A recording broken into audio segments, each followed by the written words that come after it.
নমস্কার বন্ধুরা, শ্রাবণী রান্নাঘরে আপনাদের সবাইকে স্বাগত জানিয়ে আমি আবারও একটা রান্নার ভিডিও নিয়ে আপনাদের সামনে চলে এসেছি।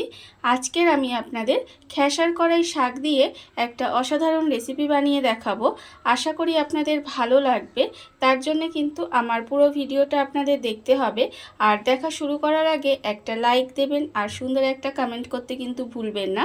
তাহলে চলুন আজকের আমি এই খেসার কড়াই শাক দিয়ে কি বানাই সেটা আপনারা একবার দেখে নিন। রান্নাটা করার জন্য প্রথমে আমি এখানে দেখুন গ্যাসটা অন করে একটা কড়া বসিয়ে দিয়েছি। এবারে আমি কড়ার মধ্যে দিয়ে দেব সর্ষের তেল। এখানে কিন্তু রান্নাটা আমি সর্ষের তেলেই করব, আর আপনারাও চেষ্টা করবেন সর্ষের তেলে করার। তার কারণ আমার মনে হয় সর্ষের তেলে করলে এই রান্নাটা খেতে বেশি ভালো লাগবে। এবারে দেখুন তেলটা কিন্তু আমার এখানে গরম হতে দিতে হবে। তেলটা আমার এখানে প্রায় গরম হয়ে গেছে। এবারে আমি এর মধ্যে প্রথমে দিয়ে দেব, দেখুন এখানে আমি রেখেছি বিউলির ডালের বড়ি কিছুটা, সেই বিউলির ডালের বড়িটা আমি এর মধ্যে দিয়ে দিলাম। দিয়ে এবারে ডালের বড়িটা প্রথমে আমি একটু ভেজে নেব। আর এই রান্নাটা কিন্তু খেতে ভীষণ ভালো লাগে, বিশেষ করে গরম ভাতের সঙ্গে প্রথম পাতে কিন্তু খেতে অসাধারণ লাগে। আর রান্নাটা কিন্তু করতে বেশি সময়ও লাগে না, আর ভীষণ সহজ একটা রান্না। দেখুন বড়িটা কিন্তু আমি খুব ভালোভাবে ভেজে নিয়েছি। আর বড়িটা কিন্তু এমনভাবেই ভাজতে হবে যাতে একটু লাল করে ভাজা হয়ে যায় আর অথচ পুড়ে না যায়। এইভাবে কিন্তু বড়িটা ভেজে নিতে হবে। বড়িটা আমার এখানে ভাজা হয়ে গেছে। এবারে আমি এর মধ্যে বড়িটাকে তুলে নেব। তুলে নিয়ে আলাদা করে বড়িটাকে রেখে দেব।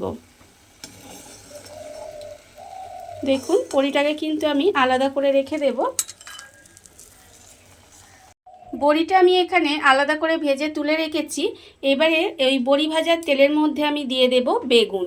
এখানে আমি দেখুন বেগুনগুলো কিন্তু একদম ছোট ছোট করে ডুমো ডুমো করে কেটে রেখেছি। সেই বেগুনগুলো আমি তেলের মধ্যে দিয়ে দেব। বেগুনগুলো তেলের মধ্যে দিয়ে দিলাম। এইবারে আমি এর মধ্যে দিয়ে দেব খুব অল্প সামান্য একটু নুন দেব।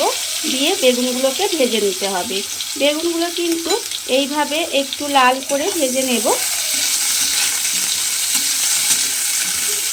এভাবে একটু সময় নিয়ে বেগুনগুলোকে খুব ভালোভাবে লাল করে একটু ভেজে নিতে হবে।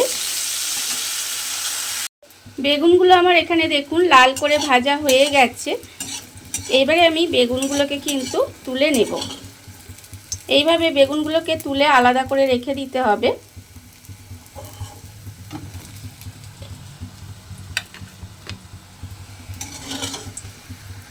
ভাজা বেগুনগুলোকে আমি এখানে আলাদা করে তুলে রেখে দিয়েছি।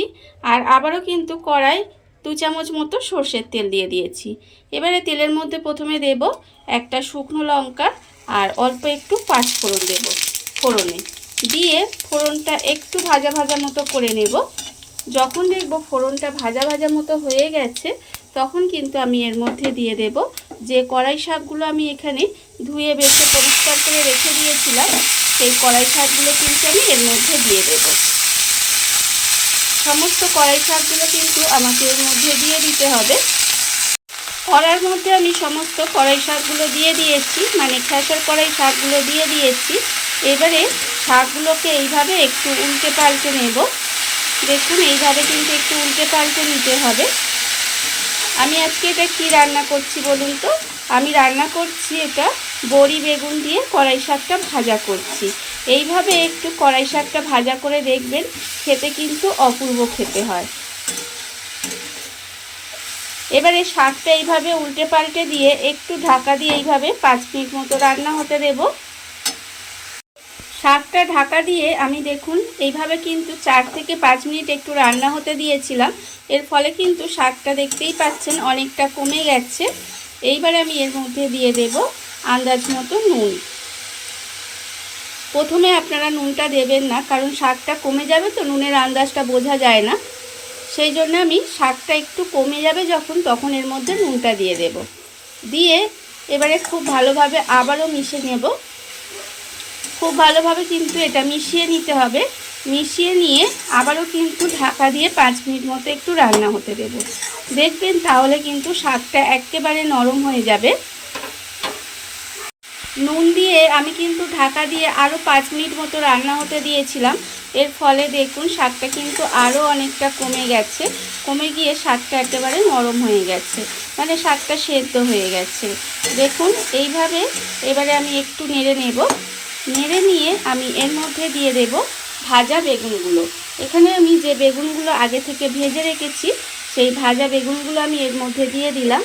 দিয়ে খুব ভালোভাবে মিশিয়ে নেব। মিশিয়ে নিয়ে এইভাবে কিন্তু এবার ভেজে যেতে হবে। ঠিক যেভাবে আমরা শাক ভাজি সেইভাবে কিন্তু শাকটা এবার ভেজে যেতে হবে। যেহেতু শাকটা সেদ্ধ হয়ে গেছে আর বেগুনটাও ভাজা আছে, সেই জন্য আমি আর কিন্তু ঢাকা চাপা দেব না। এইভাবে একটু নেড়ে নেড়ে ভেজে নেব। আর এই সময় দেখুন আমি কিন্তু এখানে যে বড়িগুলো ভেজে রেখেছিলাম সেই বড়িগুলো এখানে আমার ঠান্ডা হয়ে গেছে। এইবারে বড়িগুলোকে এইভাবে হাত দিয়ে একটু ভেঙে ভেঙে নেব। জাস্ট এইভাবে হাত দিয়ে এরকম চাপলে দেখবেন বড়িগুলো কিন্তু ভেঙে যাবে। আমি সমস্ত বড়িগুলো এইভাবে কিন্তু প্রথমে একটু ভেঙে নেব। বড়িগুলো আমার এখানে দেখুন ভাঙা হয়ে গেছে। আর অন্যদিকে কিন্তু শাকটাও বেশ ভালোভাবে ভাজা ভাজা হয়ে গেছে। দেখুন বেগুনের সাথে মিশে গিয়ে কিন্তু শাকটা আমার প্রায় ভাজা ভাজা হয়ে এসেছে। শাকের কালারটাও দেখুন কত সুন্দর এসেছে। এইবারে ঠিক এই সময় আমি দিয়ে দেব এখানে অল্প সামান্য একটু মিষ্টি। যেহেতু শাক আছে আমি অল্প একটু মিষ্টি দিলাম। দিয়ে আবারও কিন্তু খুব ভালোভাবে একটু মিশিয়ে নেব। আর আমি এর মধ্যে দিয়ে দেব মিষ্টি, মানে এখানে আমি চিনি দিলাম অল্প সামান্য একটু। দেখুন দিয়ে কিন্তু খুব ভালোভাবে আবারও মিশিয়ে নিয়েছি। রান্নাটা কিন্তু এখানে প্রায় হয়েই এসেছে। নামানোর আগে আমি এর মধ্যে দিয়ে দেব অল্প, দেখুন বড়িগুলো যে ভেজে রেখেছিলাম সেই ভাজা বড়িগুলো আমি হাত দিয়ে গুঁড়ো করে রেখেছি, সেই বড়িগুলো আমি শাকের মধ্যে দিয়ে দিলাম। দিয়ে আবারও কিন্তু খুব ভালোভাবে বড়িটাকেও মিশিয়ে দিতে হবে। আর আমি এর মধ্যে দিয়ে দেব দুটো চেরা কাঁচা লঙ্কা রেখেছি, সেই কাঁচা লঙ্কাগুলোও কিন্তু শাকের মধ্যে দিয়ে দিলাম। দিয়ে এবারে আমি এটাকে এইভাবে 1 থেকে 1.5 মিনিট মতো ভেজে নেব। ভেজে দিলেই কিন্তু রান্নাটা আমার এখানে রেডি হয়ে যাবে। 1 থেকে 1.5 মিনিট মতো এইভাবে শাকটা দিয়ে সমস্ত কিছু সঙ্গে খুব ভালোভাবে ভেজে নিয়েছি। দেখুন শাকটা কিন্তু এখানে ভাজা রেডি হয়ে গেছে। এবারে আমি গ্যাসটা অফ করে দেব এবং আপনাদের পরিবেশন করে দেখাবো দেখুন ঠিক কীরকম হয়েছে। দেখুন বন্ধুরা, বাড়িতে থাকা কত অল্প উপকরণে কত অল্প সময় কত সুন্দর একটা খেসার কড়াই শাকের রেসিপি বা খেসার কড়াই শাক ভাজা যাই বলেন না কেন তৈরি হয়ে গেছে, আপনারা দেখতেই পেলেন। আর আমি আগেও বলেছি এটা কিন্তু গরম ভাতের সঙ্গে প্রথম পাতে খেতে কিন্তু অসাধারণ লাগে। আপনারা এইভাবে একবার হলেও বাড়িতে বানিয়ে দেখতে পারেন। আর এই ভিডিওটা যদি আপনাদের ভালো লেগে থাকে, আপনারা যদি ফেসবুক থেকে দেখে থাকেন পেজটি ফলো করে দেওয়ার অনুরোধ রইল। আর যদি ইউটিউব থেকে দেখে থাকেন চ্যানেলটি সাবস্ক্রাইব করে নেওয়ার অনুরোধ রইল। তাহলে চলুন ভিডিওটা আমি এখানেই শেষ করছি। আপনারা সবাই ভালো থাকবেন, সুস্থ থাকবেন। আবারও হাজির হব নতুন কোনো রান্না নিয়ে।